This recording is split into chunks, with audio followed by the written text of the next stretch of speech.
Hey there. I just wanted to let you know that next week I will be offering a free live VBAC prep workshop called 3 Steps to Have an Empowered VBAC, even without a supportive provider. The 2 sessions will be on Wednesday, October 9th at 12 p.m. Eastern Standard Time. The second session is Tuesday, October 15th at 2 p.m. Eastern Standard Time. You don't have to attend both. You can attend either one, or you can attend both if you'd like. Again, this will be live. Some of the things I'll be covering in the workshop are how to shift from fear and doubt to confidence and empowerment when it comes to your VBAC, the power of effective communication and boundary setting, and how you can still have a strong support system even without a supportive provider. This workshop is perfect for anyone, whether you're trying to conceive or currently pregnant and preparing for a VBAC. Again, the 2 dates currently being offered are Wednesday, October 9th at 12 p.m. Eastern Standard Time and Tuesday, October 15th at 2 p.m. Eastern Standard Time. If you want to find out more and register for one of the workshop dates, please go to thehannahgill.com/workshop. And I had surgeries in the past. I had surgery on my back, on my sacrum and my spine. So I've been through surgeries and I know what surgery entails, but this was very different.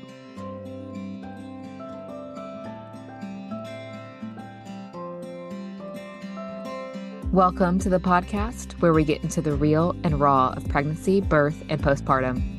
My name is Hannah Gill. I'm a VBAC mom, doula, and birth educator, and I help women discover their options and harness their inner power to have the experiences they desire.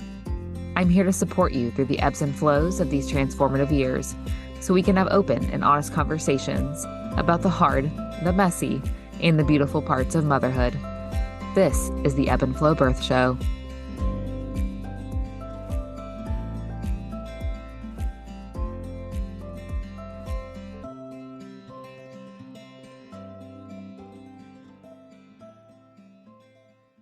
Hey everyone, welcome to episode number 1 of the Ebb and Flow Birth Show. Are you excited? Because I am so excited to finally have this podcast launched and out in the world. And thank you so much for being here with me. My name is Hannah, and on this first episode, I'm going to talk about what brought me here.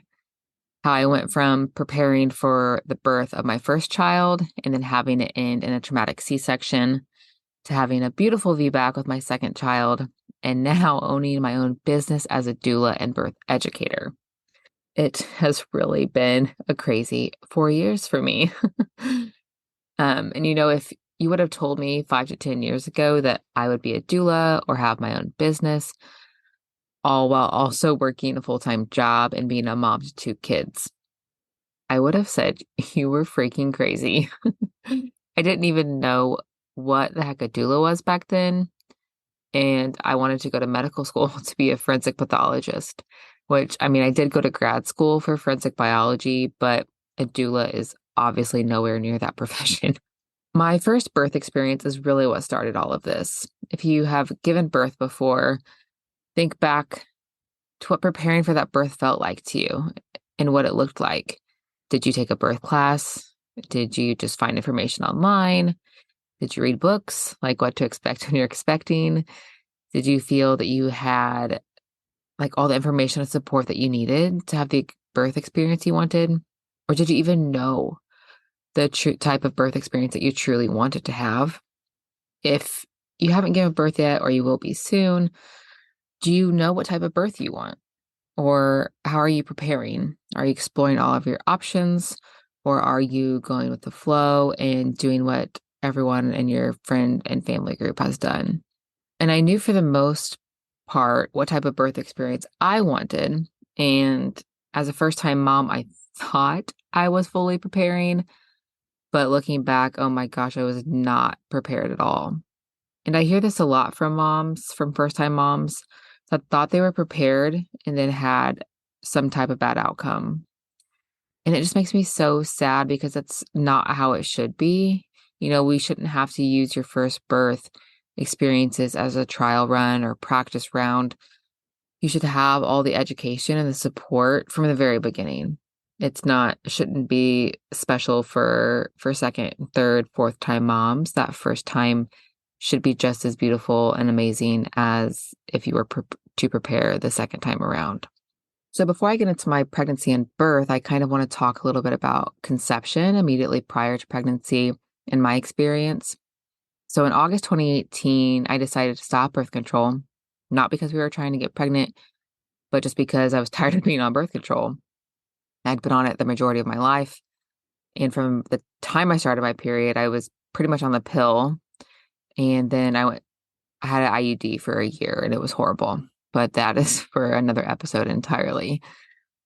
I decided to completely stop birth control in August of 2018, primarily because of the side effects, and they were horrible and I was over it. But my husband and I had also gotten married in 2016, so I wasn't really concerned about getting pregnant. It was fine if it happened. Shortly after I got off the pill, I started having 2 periods a month. That was honestly brutal and clearly abnormal. So in December of 2018, I made an appointment with my doctor to see what was going on. And then in January 2019, I was officially diagnosed with PCOS. I didn't have the typical PCOS symptoms. I was having the 2 periods a month. I had high levels of testosterone, extreme acne, which I had had since I started my period when I was younger. But then via an ultrasound, I also had what they call the string of pearls, which is a buildup of follicles on the ovaries from lack of ovulation. So those were my symptoms. And my doctor had mentioned that it could be PCOS that I had my entire life since starting my period that was being masked by birth control. So the symptoms were being masked, or it could have been birth control induced PCOS. And I honestly think it was birth control induced because I no longer have active symptoms since having children. So it was just the symptoms started immediately. Well, not immediately, but a few months after I ended birth control. And then the symptoms resolved pretty much after I started having kids. So in January 2018, that's when I was diagnosed. And my husband and I decided that since it could possibly take us a while to conceive, we wouldn't try, but we wouldn't prevent either. So thankfully, we were very lucky to get pregnant right away. And I got pregnant in March and found out the beginning of April 2019. So that's another reason why I think it may have just been birth control induced because I was able to conceive very quickly. And generally, women with PCOS have problems with conception. To prepare for my pregnancy and birth, I took a basic hospital birth education class as well as an advanced labor class that was based in the hospital. And that was to prepare for an unmedicated birth. So I did want to go unmedicated, which was a little bit different than what my friends and family had done, but it's something that I wanted to do. And I thought I was so prepared by taking those 2 classes and reading a couple of books, but I did nothing else besides that.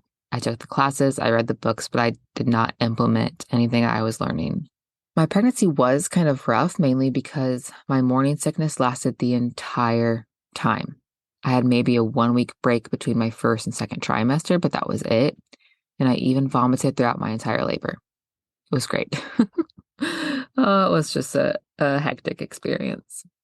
But later in my pregnancy, I was diagnosed with gestational thrombocytopenia, which is a low blood platelet count. So that can obviously cause issues with your blood clotting because you have low platelets. And they just continued to measure that level throughout pregnancy, and it continued to get lower and lower. And the main concern with this is obviously hemorrhaging. And then if you do want an epidural placed, if your platelets are too low, you could risk out of getting an epidural. And I was planning not to have one, but the possibility of not having an option was kind of scary to me. So I was really open to either option, I guess. And then in the third trimester, a couple of weeks before my due date, I had a growth ultrasound, which is common, especially if you are with an OB in a hospital, but it's not necessarily needed.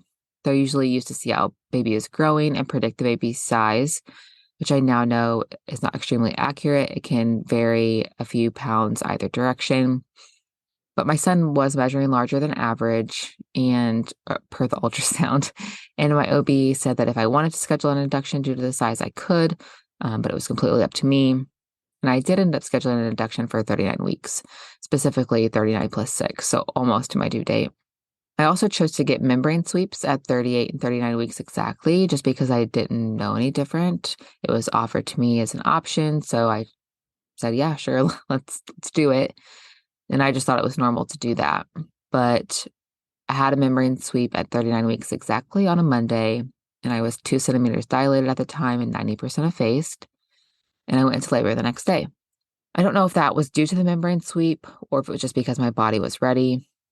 I had felt like in my third trimester that my baby was going to be coming in early just because of how I was feeling and how large I was. I just had this gut instinct. But my baby was also extremely low in my pelvis pretty early in my third trimester, like already getting really low. So I just felt like he was going to come early. So labor started on Tuesday at 39 plus 1, and that was around 5 a.m., right after my husband Scott had left for work, of course. So everyone I had talked to in pregnancy told me, oh, yeah, labor will start gradually over a few weeks or a few days. You'll start to get some contractions here and there. They'll slowly build up in intensity and how close they are together. And then they'll get really intense through active labor. This is not at all how my labor started.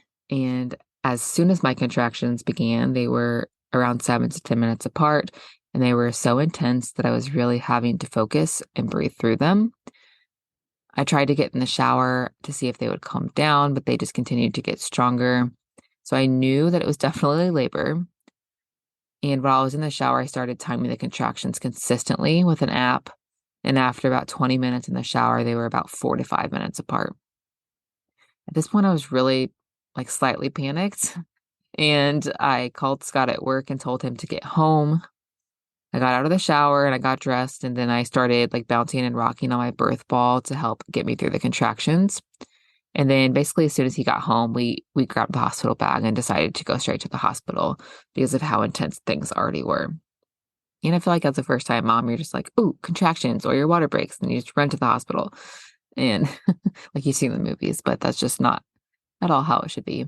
And then we got to triage and we got to the hospital and I got in my gown. I went to the bathroom and at this point I was vomiting and getting sick and they checked my dilation and I was about 3 to 4 centimeters and 100% effaced.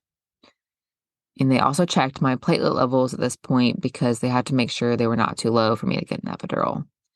They came back as being right on the cutoff of where they needed to be for me to get an epidural. So I decided that once we got back to being admitted to our room, I was going to get the epidural. I was obviously not mentally prepared for what I was feeling and how fast the contractions came on. And I didn't want the option to be taken away from me later if my platelet levels dropped. So I decided to go ahead and get one. And I got that around 5 centimeters dilation. Once I got the epidural, I pretty much napped with a peanut ball between my legs the entire time. And it kind of threw Scott off because he was being prepared to like have to be active and supporting me. But we were very relaxed. And once I got to 9 centimeters, my labor didn't stall, but I had just been at 9 centimeters longer than I had been at any other dilation. So my OB had mentioned that if I wanted her to break my water, she could since my bag was bulging. And I told her, yeah, just go ahead and break it. And after that, I quickly got to 10 centimeters and I labored down for a while and continued to rest since I had the epidural and I wasn't really feeling much of anything. And I will note that my entire labor was extremely quick. From the time I felt my first contraction to when my son was born was only 13 hours, which I know is extremely fast for a first-time mom. And I know that not all first-time moms have that quick or not exactly easy, but quick labor experience. So when I did finally start pushing, I was in the traditional semi-reclined position, but not flat on my back. But my epidural was so strong that I didn't feel anything at all. I didn't feel pressure. I didn't feel an urge to push.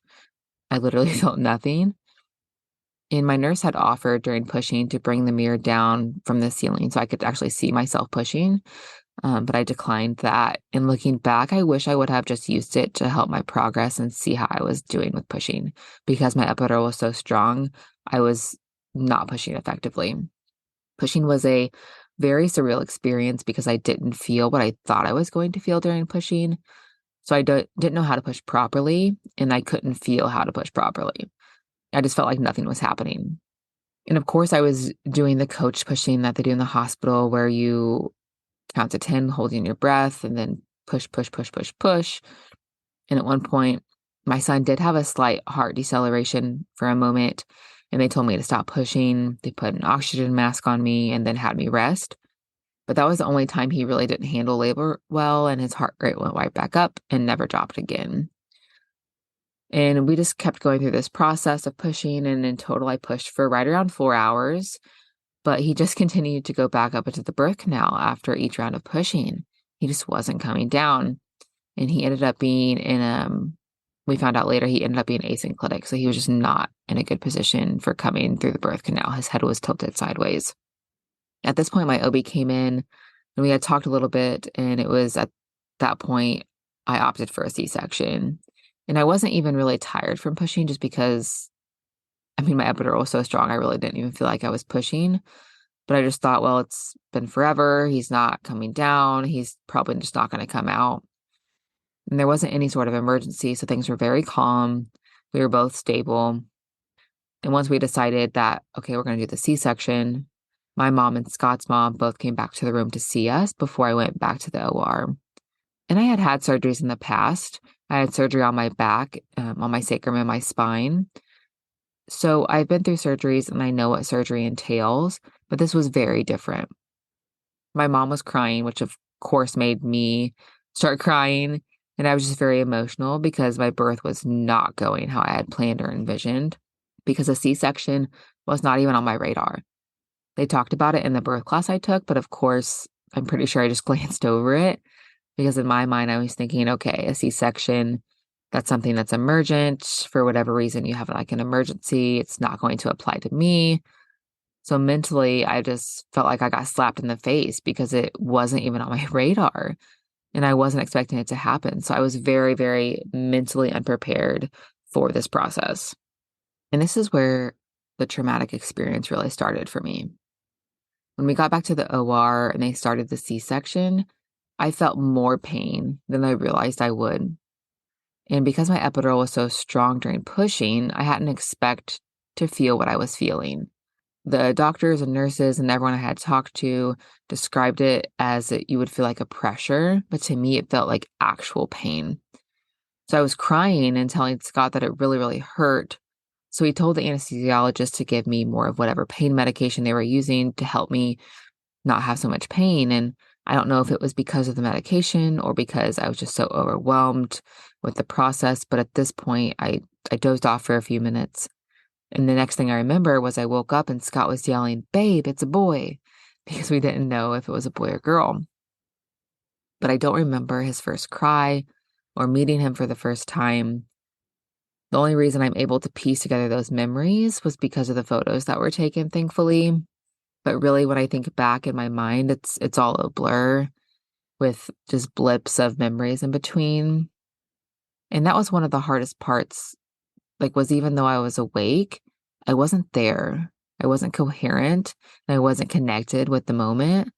I was just in so much pain. It was just overwhelming and all consuming.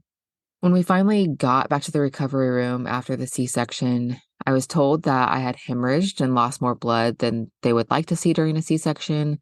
Thankfully, I did not need any blood transfusions. It was just more than what was considered normal. And my blood pressure also dropped extremely low. So I became hypotensive and on the verge of passing out. And normally my blood pressure is really low anyways. It's usually around 100 over 60 or 90 over 50. And it was like that throughout my entire pregnancy as well.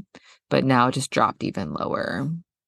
And that, along with the hemorrhage, could have easily been due to my low platelet levels due to the clotting issues.